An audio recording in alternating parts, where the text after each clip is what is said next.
Hello दोस्तों। आज हम बात कर रहे हैं केरल के बारे में। केरल जो कि परशुराम की भूमि माना जाता है और वहां से लेकर के आज तक केरलम तक की एक पूरी कहानी इसमें चर्चा करेंगे। यानी केरल से केरलम तक की एक ऐतिहासिक यात्रा एक डिफरेंट एंगल में। क्योंकि अभी हाल ही में केंद्रीय जो मंत्रिमंडल है उसने केरल को केरलम नाम बदलने के लिए अपनी मंजूरी दे दी है। ठीक है। और इसीलिए केरलम शब्द जो है चर्चा में आया है। तो मेरे मन में आया कि क्यों ना हम इसके ऐतिहासिक दृष्टिकोण को आपके सामने रखें कि आखिर इसका इतिहास क्या है। और वैसे भी मैं इतिहास पढ़ाता हूँ, राजनीति विज्ञान पढ़ाने वाला या पॉलिटी पढ़ाने वाला शिक्षक नहीं हूँ। तो मैं ऐतिहासिक दृष्टिकोण से केरल के बारे में आपको बहुत कुछ बताने की कोशिश कर रहा हूँ। एक ऐसी कहानी जो भारत का सबसे खूबसूरत और सांस्कृतिक दृष्टि से समृद्ध राज्य है, जिसकी कहानी कोई साधारण कहानी नहीं है। यह कहानी है एक भूमि की, एक पौराणिक कथा की। परशुराम की भूमि से यह कहानी शुरू होती है और यह कहानी आगे बढ़ते हुए अशोक के शिलालेखों में दर्ज होती है। अरबी व्यापारी जो जहाज हैं, उनके जहाजों पर सवार होती है। पुर्तगाली तोपों की गूंज से वो गूंजती है, रियासतों में बंटती है और ऐतिहासिक भाषाई आंदोलन के माध्यम से स्वतंत्र भारत का आपका पहला भाषाई राज्य गठित होता है।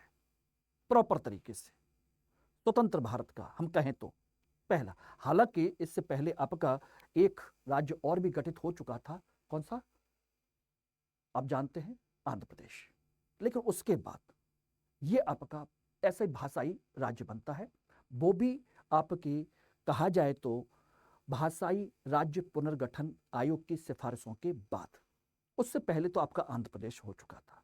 और हाल ही में इसको लेकर के जो बात हुई है दोस्तों, वो ये है कि 2024-25 में केरल की विधानसभा ने एक प्रस्ताव पारित किया था कि राज्य का नाम केरला से बदलकर केरलम किया जाए। अब ऐसा आखिर क्यों? इसके लिए हमें पूरी इसकी ऐतिहासिक यात्रा को समझना पड़ेगा कि आखिर इसे गोड्स ऑन कंट्री क्यों कहा जाता है। यह एक टैगलाइन नहीं है दोस्तों, बल्कि यह सच में देवताओं की भूमि है। देवताओं से की कथाओं से जन्मी एक भूमि है ये। आज मैं उसी संदर्भ में इसके बारे में चर्चा करूंगा, उसी संदर्भ में। तो देखिए, ये कंसेप्ट मैंने अभी आपको जो बताया वो यही है कि इसको लेकर के एक जो प्रावधान किया गया है वो यही है कि भाई वहां की जो सरकार है, केरल की विधानसभा, उसने अनुच्छेद 3 के तहत यह प्रस्ताव केंद्र को भेजा था कि राज्य का आधिकारिक नाम केरला, जो कि अंग्रेजी और औपनिवेशिक मानसिकता से जुड़ा हुआ है, उसको बदलना चाहते हैं और मलयालम में इसे केरलम कहा जाता है, उस मूल नाम को रखा जाए। और केरलम शब्द हमेशा से मलयालम भाषा में राज्य में रहा है और यह उनकी भाषाई अस्मिता से जुड़ा हुआ एक प्रश्न है, उसको वो पुनः स्थापित करना चाहते हैं। इसीलिए इस कंसेप्ट को लेकर के आया। लेकिन मैं इसकी कहानी पूरी सुनाऊं, सारी चीजें करूं, तो मैं फटाफट आप लोगों को बता देना चाहता हूं कि इतिहास के जो छात्र हैं, जो मेरे अधीन रह करके अच्छी रैंक के साथ सिलेक्शन लेना चाहते हैं, इतिहास वैकल्पिक विषय में बेहतरीन नंबर लेना चाहते हैं, तो वो फटाफट इस समय आपकी पावर प्ले सेल के माध्यम से मेरा 2027-28 का बैच ले सकते हैं, जिसमें कल तक एडमिशन के चांस है। कल के बाद इस बैच में एडमिशन बंद हो जाएंगे और अभी आपको 50% की छूट इस पर मिल रही है। और ध्यान रखिएगा, एम के लाइव कोड के माध्यम से 12,999 रुपए में यह बैच आपको मिल जाएगा। उसी तरीके से जीएस फाउंडेशन बैच में भी आप ज्वाइन करना चाहते हैं तो उसमें भी जुड़ सकते हैं। आपके इंग्लिश, हिंदी और इंग्लिश तीनों लैंग्वेज में है और 12,999 रुपए से यह बैच स्टार्ट होता है एम के लाइव कोड के माध्यम से। ध्यान रखिएगा, इसमें सब कुछ आपका इंक्लूड है और लिमिटेड टाइम ऑफर है आपके लिए।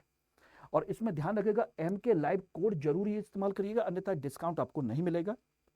कोई डाउट हो, कोई भी चीज हो, तो आप मुझे यहां पर कांटेक्ट कर सकते हैं, मेरी मेल आईडी पर और मेरे टेलीग्राम व्हाट्सएप नंबर पर, और मेरे इस ग्रुप को भी आप ज्वाइन कर सकते हैं, मनोज कुमार हिस्ट्री के नाम से। तो चलिए दोस्तों, इसकी कहानी हम आगे बढ़ाते हैं और जानने की कोशिश करते हैं कि आखिर ये कहानी थी क्या। दोस्तों, कहानी है विष्णु, भगवान विष्णु के छठे अवतार की, परशुराम की। परशुराम के बारे में आप अच्छे से जानते हैं कि एक ऐसे योद्धा जो ब्राह्मण थे और जिन्होंने कई बार पृथ्वी को क्षत्रियों से मुक्त किया था, कहा जाता है 21 बार के आसपास। जब उनका मिशन पूरा हो गया, सारी चीजें हो गई और सब कुछ उन्होंने मुक्त कर दिया, तो वही उन्होंने भगवान विष्णु को यह जमीन सौंप दी। लेकिन कंडीशन ये थी कि उन्होंने इतना हत्याएं की, इतने लोगों को मारा, तो उसके पाप से बोझ से वो दब गए थे और वो प्रायश्चित करना चाहते थे, तपस्या करना चाहते थे। बात यह आई कि भाई ये भूमि तो उन्होंने दान कर दी, दान की भूमि तो वापस ले नहीं सकते भगवान विष्णु से या अन्य से, जो भी था, तो क्या करें। तो भगवान विष्णु अब कहते हैं कि अवतार थे, भगवान विष्णु कंसेप्ट है, हाँ बिल्कुल है। इसी में कंसेप्ट ये आता है कि उन्होंने फिर कहा कि मैं तपस्या करना चाहता हूं, मुझे जमीन चाहिए। तो वो फिर समुद्र के किनारे उनको ले जाया जाता है, बोले कि ठीक है भाई, आप एक काम करिए, अपना फरसा जहां तक फेंक सकते हो वहां तक फेंक दीजिए, वो समुद्र की जो भूमि है वो समुद्र खाली कर देगा, वो जमीन आपकी हो जाएगी, ऐसा माना जाता है। और परशुराम ने अपना फरसा वहां पर फेंक दिया और समुद्र पीछे हट गया और उससे एक नई भूमि प्रकट हुई। इसी को परशुराम क्षेत्र कहा जाता है, इसी को केरल कहा जाता है। यानी कि साइंटिफिक दृष्टिकोण से इसको देखें तो इसे कयाल कहा जाता है। कयाल यानी कि बैक वाटर, कदल यानी कि समुद्र के क्षेत्र से घिरा हुआ, जो वास्तव में भूवैज्ञानिक दृष्टिकोण से देखा जाए तो समुद्र का ही एक पुनरुद्धार का परिणाम है, यह ध्यान रखिएगा। और बैक वाटर का जो क्षेत्र है उसको केरल कहा ही जाता है और एक सक्रिय पट्टी है पूरी की पूरी। तो इस तरीके से देखा जाए तो एक मैथोलॉजिकल एक कंसेप्ट है। और केरा, केरा का मतलब होता है नारियल या जल, और अलम का मतलब होता है नारियल की भूमि यानी कि भूमि, और इस तरह कहा जाता है कि नारियल की भूमि है। और यहां पर जो राजवंश था उसका नाम था चेरा, चेर राजवंश, जिसके बारे में हम चर्चा सुनते हैं। और अलम मीन्स उसका भूमि, तो चेरालम, चेरों की भूमि, चेरालम। और यही चेरा धीरे धीरे प्रोनाउंशिएट होते होते केरालम बन गया, यही चेरों की भूमि, चेरालम मतलब केरालम, ये बदल गया। इस तरीके से ये कंसेप्ट बना कुल मिलाकर के, ठीक है ना। और ये आपके मलयालम में और संस्कृत में केर का मतलब वही है, दोनों का मतलब वही निकल करके आता है। और इस कंसेप्ट को आगे और जानोगे तो मैं आपको बता देता हूं कि अशोक के अभिलेखों में भी केरल पुत्र और इसका उल्लेख है। अशोक ने अपने समय में कई सारे अभिलेख लिखवाए थे, जिनमें से दूसरा और 13वां शिलालेख जो है बृहत शिलालेख, आप जानते ही होंगे, मैंने पढ़ाया भी है। उसमें दक्षिण भारत के कई सारे राज्यों के नाम की चर्चा है, जिसमें चेर हैं, चोल हैं, पांडे हैं या केरल पुत्र हैं, यही तो चोर, चोल हैं, पांड्या हैं, केरल पुत्र यानी केरल के पुत्र यानी कि चेरों की भूमि, इसी को कहा गया। तो इसका मतलब इस क्षेत्र को अशोक के अभिलेखों में भी स्पष्ट तौर पर बोला गया है, यानी कि जो कि मौर्य साम्राज्य की सीमा से बाहर था लेकिन उसके प्रभाव में है, क्योंकि वहां पर वो अपने धम्म का प्रचार करना चाहता और किया भी था। चोला, पांड्या, सत्यपुत्र, केरल पुत्र और ताम्रपर्णी, इन राज्यों का जिक्र किया 13वें शिलालेख में। और यहां केरल पुत्र का मतलब केरल का राजा, केरल की भूमि, केरल पुत्र मतलब केरल का राजा। इस तरीके से देखा जाए तो एक पतली पट्टी है जो उसके साम्राज्य को दर्शाती है, केरल के राजाओं की, ठीक है। और इसी क्रम में मैगस्थनीज ने भी इसमें अपनी इंडिका में इसकी चर्चा की है, ध्यान रखना, केवल इसी ने नहीं बल्कि मैगस्थनीज ने भी इसकी चर्चा की थी। मैगस्थनीज की इंडिका में इसकी चर्चा है। यस, दक्षिण भारत मसालों के व्यापार के लिए काफी प्रसिद्ध है, विशेषकर काली मिर्च, इलायची और अदरक के लिए। और इसके माध्यम से पता चलता है कि केरल का वो क्षेत्र मसालों के व्यापार के लिए उस समय काफी विश्व प्रसिद्ध था और वैश्विक मानचित्र पर मौजूद था। तो इतिहास समझ में आ गया। अब इसके बाद चलते हैं कि भाई ये चेर राजवंश था कौन। चेर राजवंश के बारे में अगर आप जानोगे तो संगम युग आप जानते हो, संगम युग में आपके 3 क्षेत्र थे, एक ये है पांड्या, एक है आपका चोला, ये चोल है, ये पांड्या है, और ये आपका चेरा है, ठीक है ना। और 3 राजवंशों का ये एक पूरा क्षेत्र माना जाता है तमिलकम। ये मैंने एक मोटा मोटा खींच दिया है, ये इससे ज्यादा भी बड़ा हो सकता है, यहां से भी ऊपर भी हो सकता है, मैंने तो बस छोटा सा खींचा है ये आपको समझाने के लिए, ठीक है ना। लगभग 300 ईसा पूर्व से लेकर के 300 ईस्वी के बीच में दक्षिण भारत में इस राज्य का या 3 राज्यों का उदय हुआ था आपके किसके बाद? महापाषाण काल के बाद में। और ये इसका कंसेप्ट था। और यहां की जो राजधानी थी, इसकी राजधानी वंजी राजधानी, आपने नाम सुना होगा, वंजी।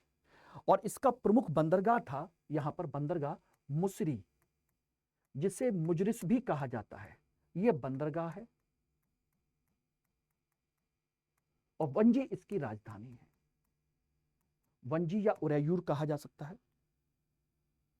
तो कुल मिलाकर के ये एक कंसेप्ट था, यानी कि इसका मतलब है कि ये राज्य अपने समय में पहले से मौजूद था और इस नाम से ये सारी चीजें चला करती थी। ओके, क्लियर हो गया। और रोमन व्यापार से इनके संपर्क भी थे, क्योंकि मुशरी में आपके रोमन व्यापारियों के काफी सारे उनके साक्ष्य मिले हैं। रोम के साथ काली मिर्च का व्यापार करते थे। मुसरी में रोमन जहाजों की भीड़ लगी रहती थी। संगम कविताओं जैसे पत्तू पट्टू में चेर राजाओं की वीरता का वर्णन है। पत्तू पट्टू यानी कि 10 लघु कविताओं का संग्रह, ठीक है ना। इस तरीके से इसमें इसकी चर्चा की गई है।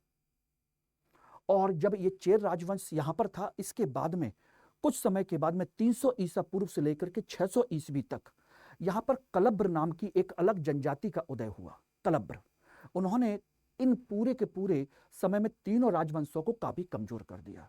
और उसके बाद में फिर एक नया राजवंश, केरल का ही चेर राजवंश, दूसरी शाखा उभर करके आई, ठीक है ना।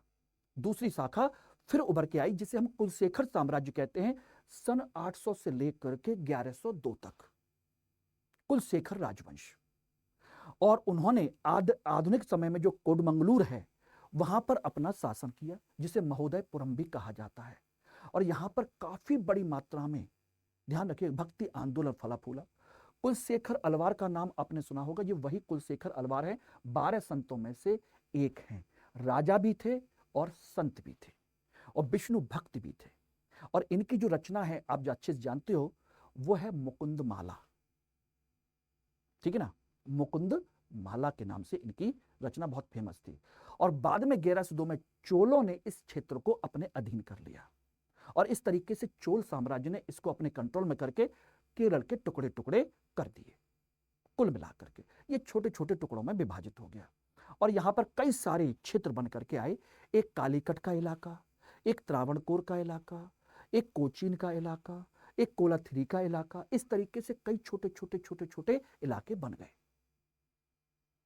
और कालीकट के बारे में जानते हो, कालीकट का इलाका वो कौन सा था जहां पर बहुत फेमस था? 1498 में वास्को डी गामा आया था। कालीकट के जमोरिन, याद आ गया नहीं आ गया? त्रावणकोर, वेनाड, ये वही क्षेत्र है। तो इस तरीके से देखा जाए तो चोलों के समय में ये टूट करके बिखर गया था, छोटे छोटे राज्य बन गए। लेकिन जब मध्यकाल आया, ध्यान रखिएगा, मध्यकाल, तो मध्यकाल में कौन थे? आपके जमोरिन। कालीकट के जमोरिन, जिसका अर्थ है समुद्र के स्वामी, 13वीं से 15वीं सदी तक यहां पर ये बने रहे थे कालीकट के क्षेत्र में। यहां पर यहूदी, ईसाई, इस्लाम धर्म के शांतिपूर्ण आगमन हुआ, क्योंकि सब आर्य व्यापारी आते थे। और अरब व्यापारी मापिला, जिनको मोपला कहते हैं, वो भी आए और यहां पर वो आकर के बस गए और यहां पर एक तरीके से व्यापार करने लगे। तो जो मुस्लिम व्यापारी आए वो यहां पर बस गए और यहां की महिलाओं से शादी करने लगे। और इस तरीके से यहां की महिलाओं से शादी करने के बाद में वो यहां के एक तरीके से दामाद की तरह बन गए। और दक्षिण भारत में केरल में आप अच्छे से जानते हो, मोपला जनजाति है, मोपला जाति है मुसलमानों की, मुस्लिम किसानों की। और मोपला का मतलब होता है दोस्तों दामाद। तो इस तरीके से ये सब के सब दामाद बने। अब कहोगे सर केरल के क्षेत्र में या जमोरिन? ये पूरा का पूरा क्षेत्र है। अब कहोगे जमोरिन, जब आपके, ध्यान रखिएगा, विजयनगर साम्राज्य खड़ा हुआ तो विजयनगर के साम्राज्य ने इस क्षेत्र पर भी अपना कब्जा कर लिया 14वीं से लेकर के 16वीं शताब्दी में, ठीक है ना। इन पर कब्जा कर लिया, लेकिन ये उनके अंडर में बने रहे। केरल के एक छोटे से हिस्से में उसके प्रभाव में अपना काम करते थे। और यहां पर एक तरीके से विजयनगर जो परंपरा है वो यहां पर विकसित हुई। इसलिए आप देखते होंगे कथकली जैसी परंपरा, कलाओं का संरक्षण देने का काम विजयनगर के साथ इनका बना रहा। उनके साथ वैवाहिक संबंध भी बने। लेकिन 1565 का तालीकोटा का जब युद्ध हुआ 16वीं शताब्दी में, जब आपके बहमनी साम्राज्य के 4 राज्य ने मिल करके तालीकोटा के युद्ध में विजयनगर को तहस नहस कर दिया, तो समझ लीजिएगा कि केरल का यह क्षेत्र भी प्रभावित हुआ और यह भी एक तरीके से देखा जाए विजयनगर के प्रभाव से अलग हो गया, ठीक है ना, लेकिन कमजोर भी हो गया। और इसी वजह से जब यह कमजोर हो गया तो यहां पर पुर्तगाली, डच, अंग्रेज अपना प्रभुत्व बढ़ाने लगे इन क्षेत्रों में। तो इस तरीके से एक इतिहास में आपको बता रहा हूं कि किस किस समय में क्या क्या हुआ। यानी कि जैसे ही वास्को डी गामा 1498 में आया और 1663 तक यहां पर पुर्तगालियों का अपना प्रभुत्व बना रहा, कुल मिलाकर के पुर्तगालियों का। तो 1498 में आपका वास्को डी गामा आया कालीकट में, मसाला व्यापार का, अरबी व्यापार को, एकाधिकार को समाप्त किया। पुर्तगालियों ने शांतिपूर्ण व्यापार को सशस्त्र एकाधिकार में बदल दिया और कोचीन वर्सेस कालीकट, पुर्तगालियों के कालीकट के खिलाफ कोचीन के राजा का समर्थन किया, क्योंकि कालीकट ने इनको रोकने की कोशिश की और इन्होंने कोचीन के साथ दे दिया। और आपको बताया कि पुर्तगालियों की पहली फैक्ट्री कहां खोली गई थी? कोचीन में। और इस तरीके से धीरे धीरे धीरे धीरे केरल के इलाके में, कोचीन में क्या हुआ? आपकी ईसाई परंपरा की शुरुआत होने लगी। कोचीन के राजा के साथ इन्होंने गठबंधन कर लिया, कालीकट के साथ इन्होंने अपनी पुरानी दुश्मनी निकालने की कोशिश की। उसी समय कोचीन में इन्होंने अपना किला बनाया। उसी समय यहां सोचिए, सेंट थॉमस ईसाई परंपरा के तहत यहां पर आए और पहला ईसाई मिशनरी की स्थापना की। यहीं पर अपना एक पहला कैथोलिक चर्च की भी स्थापना की पुर्तगालियों ने, कुल मिलाकर के। उसके बाद डचों ने यहां पर कब्जा किया। तो 1663 में डचों ने पुर्तगालियों को हरा करके कोचीन पर कब्जा कर लिया और डच ईस्ट इंडिया कंपनी ने अपने व्यापार के मसाले का एकाधिकार कर लिया। लेकिन उस समय एक बहुत भयंकर निर्णायक युद्ध हुआ और वो निर्णायक युद्ध था कोलाचेल का युद्ध। बहुत फेमस है कोलाचेल का लड़ाई 1741 की। त्रावणकोर के राजा मार्तंड वर्मा ने डचों को बुरी तरीके से हरा दिया। वीओसी वॉरिंगडे ईस्ट इंडिया कंपनी, डचों की कंपनी का नाम है, उनको हरा दिया। और यह किसी भी एशियाई शक्ति द्वारा यूरोपीय औपनिवेशिक शक्ति की बड़ी पहली निर्णायक लड़ाई थी और उसकी पराजय थी। अकेले राजा मार्तंड वर्मा ने उनको हरा दिया। वही राजा मार्तंड वर्मा जिनके वंशज थे कौन? Raja Ravi Varma, the famous painter. वही त्रावणकोर, याद रखिएगा, कोलाचेल की लड़ाई में इनको बुरी तरह से हरा दिया, ध्यान रखना। और यह इतिहास की सबसे उल्लेखित लड़ाइयों में से एक है और इस तरीके से त्रावणकोर का एक राज्य उभर करके सामने आया। तो कुल मिलाकर के देखा जाए तो यहां पर 3 रियासतें निकली, एक कोचीन, एक त्रावणकोर और एक मालाबार का इलाका। कुल मिलाकर के मालाबार का इलाका। और यहीं पर आपने अब देख रहे होगा कि सर ये तो टीपू का है। यस, त्रावणकोर की रियासत तो थी, वेनाड राज्य जो था, ध्यान रखना। तो त्रावणकोर जो है वो वेनाड राज्य का ही एक विस्तारित रूप है। राजा मार्तंड वर्मा ने इसकी स्थापना की, शक्तिशाली राज्य में इसको बदल दिया और दक्षिणी केरल पर अपना कब्जा कर लिया। और इसी त्रावणकोर राज्य की राजधानी थी तिरुअनंतपुरम। इनके जो मुख्य भगवान हैं वो है पद्मनाभ स्वामी। उनका मंदिर बनवाया त्रावणकोर में, पद्मनाभ स्वामी मंदिर। उनके कुल देवता भी वही हैं और स्वयं को वो उस पद्मनाभ स्वामी का दास कहते हैं। इसलिए उन महाराजा की अपनी उपाधि है पद्मनाभ दास, ठीक है ना। लेकिन कंडीशन ये 1795 में अंग्रेजों ने डचों को हरा दिया और त्रावणकोर ने अंग्रेजों के साथ सहायक संधि कर ली। इस तरीके से सहायक संधि करने के बाद त्रावणकोर अंग्रेजों का अधीन रहने वाला एक स्वायत्त राज्य बन गया। बस केवल उनकी सेना नाम के लिए रहती है, बाकी कोई मतलब नहीं है। तो एक त्रावणकोर, दूसरी कोचीन रियासत जो कि पुर्तगालियों की थी, बाद में फिर डचों ने कब्जा किया और फिर उस वहां पर अंग्रेजों ने कब्जा कर लिया। और कोचीन का राजा तुलनात्मक रूप से कमजोर था और उसने भी ब्रिटिश ईस्ट इंडिया कंपनी के साथ 1791 में क्या कर लिया? संधि कर ली, कुल मिलाकर के 1791 में।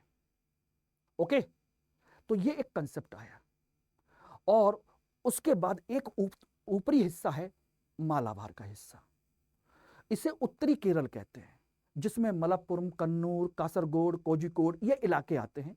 और 1792 में टीपू सुल्तान ने उससे पहले ही इस क्षेत्र पर अपना कब्जा कर रखा था, इवन हैदर अली के समय से ही। लेकिन जब तीसरा आंग्ल मैसूर युद्ध हुआ 1790 से लेकर के 92 के बीच में, तो टीपू सुल्तान श्रीरंगपट्टनम की संधि में के तहत हार गया और उसको ये क्षेत्र अंग्रेजों को सौंपना पड़ा मालाबार का। और इस तरीके से मालाबार जो क्षेत्र है वो सीधे कंट्रोल में आ गया किसके, ध्यान रखना, ये तो ऊपर का जो मालाबार का जो क्षेत्र है ये आ गया ब्रिटिश कंपनी के अधीन। जो बीच का जो क्षेत्र है कोचीन वाला और त्रावणकोर वाला, ये आपके संधि के तहत है, ये संधि है और ये ब्रिटिश कंपनी के अधीन है। इस तरीके से तो दो ब्रिटिश कंपनी के संधि के तहत स्वायत्त राज्य हैं, कोचीन और त्रावणकोर, और ऊपर का मालाबार जो है वो ब्रिटिश कंपनी के डायरेक्ट अधीन में है। तो सोचिएगा, हैदर अली और टीपू सुल्तान का मालाबार पर अभियान था। यहां पर सामाजिक उथलपुथली और नायर प्रभुत्व को चुनौती दी। श्रीरंगपट्टनम की संधि की हार के बाद मालाबार ब्रिटिश कंपनी को मिल चुका था कुल मिलाकर के। तो इस तरीके से देखा जाए तो केरल का जो इलाका है यह 3 हिस्सों में बंट चुका था, ठीक है ना। और ये 3 हिस्से अंग्रेजों के 1947 तक बने रहे। क्लियर? ये रहे आपके मालाबार, कोचीन, त्रावणकोर। अब आपको क्लियर हो गया होगा। ओके एवरीवन, ये है कंसेप्ट। मैंने पहले ही कहा कि मैं पूरा इतिहास सुनाऊंगा आपको, और पूरा इतिहास अगर आप सुनेंगे तो रियली में मजा आएगा, आपको मजा आएगा। ठीक है, चलिए अब इसके बाद हम बात करते हैं कि क्या हुआ जब 47 का आजादी हमको मिल गई। तो फिर 47 की आजादी के बाद त्रावणकोर के दीवान थे सीपी रामास्वामी अय्यर। उन्होंने एक विवादास्पद कदम उठाया, त्रावणकोर को एक स्वतंत्र राष्ट्र बनाने की घोषणा कर दी, और जनता में इसका तीव्र विरोध हुआ। जुलाई 1947 वगैरह हुआ। पुनप्पा वायलार के क्रांतिकारी लोग थे, उनसे प्रेरित होकर के सीपी रामास्वामी पर हमला किया गया कुछ आंदोलनकारियों ने, और आखिरकार त्रावणकोर को भारतीय संघ में विलय कर लिया गया। यानी कि त्रावणकोर अलग रहना चाहता था लेकिन विलय कर दिया गया। सोचिए, 15 अगस्त, फिर 1 जुलाई 1949 को त्रावणकोर और कोचीन का भी विलय कर लिया गया। कुल मिलाकर के त्रावणकोर कोचीन एक हो गया। नीचे वाला हिस्सा ये हिस्सा मालाबार नहीं हुआ। तो पहले ये अपने आप को स्वतंत्र बनाना चाहता था, ये इसके साथ मिलाकर के हमने 1949 में एक राज्य बना दिया। 1949 में इसका नाम था त्रावणकोर कोचीन राज्य, और इसकी राजधानी बनाई गई तिरुअनंतपुरम, त्रिवेंद्रम जिसे हम कहते हैं। बात आई कि सर मालाबार का क्या हुआ। तो दोस्तों, मालाबार की कहानी इसकी थोड़ी सी अलग है। मालाबार एक तरीके से देखा जाए तो मद्रास की प्रेसिडेंसी के अधीन आता था ब्रिटिश साम्राज्य में। और हालांकि मलयाली जो लोग हैं इस क्षेत्र के, जो मलयालम भाषा बोलते हो, क्योंकि यहां की भाषा भी मलयाली थी, उनकी इच्छा थी कि भाई इसको भी इसी में मिला लिया जाए, भाषा के आधार पर इसको भाषा के आधार पर मिला लिया जाए, जिससे कि एक मलयाली भाषी एक साथ हो जाएंगे।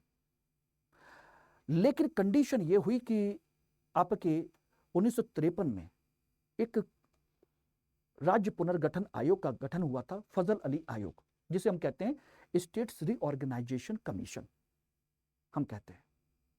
और उसके सदस्य थे के.एम. पन्नीकर और हैदरनाथ कुंजरू, वो भी थे।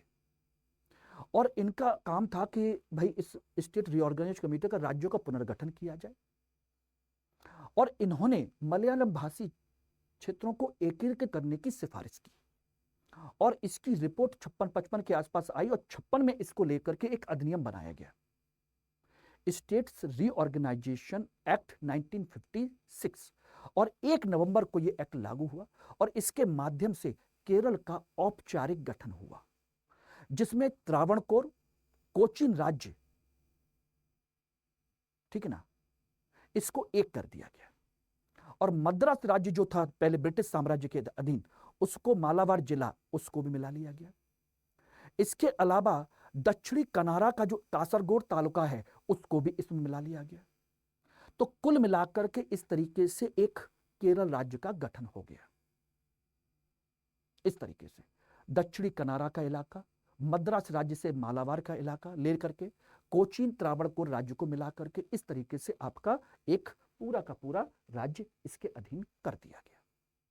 और इस तरीके से केरल बना 1 नवंबर को। और इसीलिए इस 1 नवंबर को केरल राज्य का जन्मदिन मनाया जाता है केरल पृथ्वी के रूप में। यानी केरल एकीकरण वह क्षण था जिसने भाषा ने इतिहास, भूगोल और प्रशासन को एक साथ परिभाषित किया।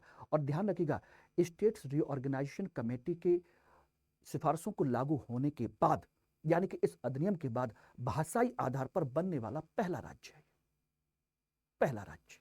और ध्यान रखिएगा, इसके बाद यहां पर हुआ पहला इलेक्शन। तो इस तरीके से आप देखेंगे तो यहां पर आपका ये रहा एसआरसी, स्टेट रीऑर्गेनाइजेशन कमीशन, फजल अली आयोग, उन्होंने भाषाई आधार पर केरल के गठन को मंजूरी दे दी और मद्रास राज्य के मलयालम क्षेत्र को इसमें शामिल किया जाए। इस तरीके के कोचीन तमिल राज्य। और फिर कंडीशन ये हुई 1 नवंबर 1956 को EMS नंबूदिरीपाद, इसके इलेक्शन के बाद में 57 में पहला इलेक्शन हुआ और उसके बाद पहले लोकतांत्रिक रूप से निर्वाचित कम्युनिस्ट सरकार बनी थी। पहले EMS नंबूदिरीपाद, केरल पृथ्वी कहते हैं 1 नवंबर को राज्य की स्थापना दिवस मनाया जाता है। ठीक है ना, ध्यान रखिएगा। तो उसमें कौन कौन क्षेत्र थे? त्रावणकोर, कोचीन, मालाबार, कासरगोड का इलाका, इन सबको मिलाकर केरला बना। अब बात आती है केरल के केरलम बनने की, कि भाई केरला को हटा करके अब हम केरलम बनाना चाहते हैं। तो भाषाई तर्क क्या है कि मलयालम व्याकरण में मां प्रत्यय महत्वपूर्ण है, इसलिए जिसका अर्थ होता है वृक्षम, जैसे वृक्ष को वृक्षम कहते हैं। और केरला एक कहा जाए कि अंग्रेजी और विदेशी उच्चारण है केरला, जबकि केरलम यहां की मूलभूत अवधारणा है, इसलिए इसका नाम बदलना चाहते हैं। और इसको लेकर के 2024 में केरल विधानसभा ने केंद्र सरकार को प्रस्ताव भेजा था, संविधान की अनुसूची में राज्य का नाम केरला से बदल करके केरलम किया जाए। और यह लंबे समय से मांग चली आ रही थी। और मलयालम में राज्य हमेशा केरलम ही था, सामान्य तौर पर केरला कहा जाता था संविधान में। यह रोमानीकरण था, अंग्रेजी का कहते हैं रोमनीकरण, वो कह सकते हो, ठीक है ना। तो उन्होंने कहा कि जब कलकत्ता का कोलकाता हो गया, मद्रास का चेन्नई हो गया, बंबई का मुंबई हो गया, तो फिर केरला का केरलम क्यों नहीं हो सकता? क्योंकि ये हमारी अपनी भाषा की अस्मिता है, भाषा की अपनी पहचान है, इसको भी होना चाहिए। और इसके लिए उन्होंने संविधान के अनुच्छेद 3 की पहली अनुसूची में राज्यों के जो नाम दर्ज हैं उसमें नाम बदलने की संसद से सिफारिश की। और इसको लेकर के अभी हाल ही में केंद्रीय मंत्रिमंडल ने मंजूरी दे दी है। अब यह संसद में जाएगा, संसद इस पर अपना फैसला देगी, क्योंकि अंतिम निर्णय संसद ही करती है। और संसद में इसके लिए विशेष प्रावधान के तहत क्या किया जाएगा? संशोधन की प्रक्रिया शुरू की जाएगी। और इस तरीके से दोस्तों हमने देखा कि कैसे एक पौराणिक कथा से जन्मी हुई भूमि, परशुराम के फरसे से समुद्र से निकली हुई भूमि, अशोक के शिलालेखों में केरल पुत्र बनी, संगम काल में चेरों का शक्तिशाली साम्राज्य बनी, अरब व्यापारियों और रोमन जहाजों का जिस भूमि ने स्वागत किया, पुर्तगालियों, डचों, अंग्रेजों से उन्होंने अपना सामना किया, साम्राज्यवाद का विरोध किया, त्रावणकोर, कोचीन और मालाबार क्षेत्रों में बटी रही और अंततः 1956 में जाकर के भाषाई आधार पर एक हुई। और इस तरह से एक नया राज्य केरल बना और उसे अब हम केरलम कहना चाहते हैं, जो हमारी अपनी पहचान है। तो केरल सिर्फ एक राज्य नहीं है, एक सभ्यता है जो समुद्र, पहाड़, मसाले, भाषा, संस्कृति के धागे से बुनी हुई है।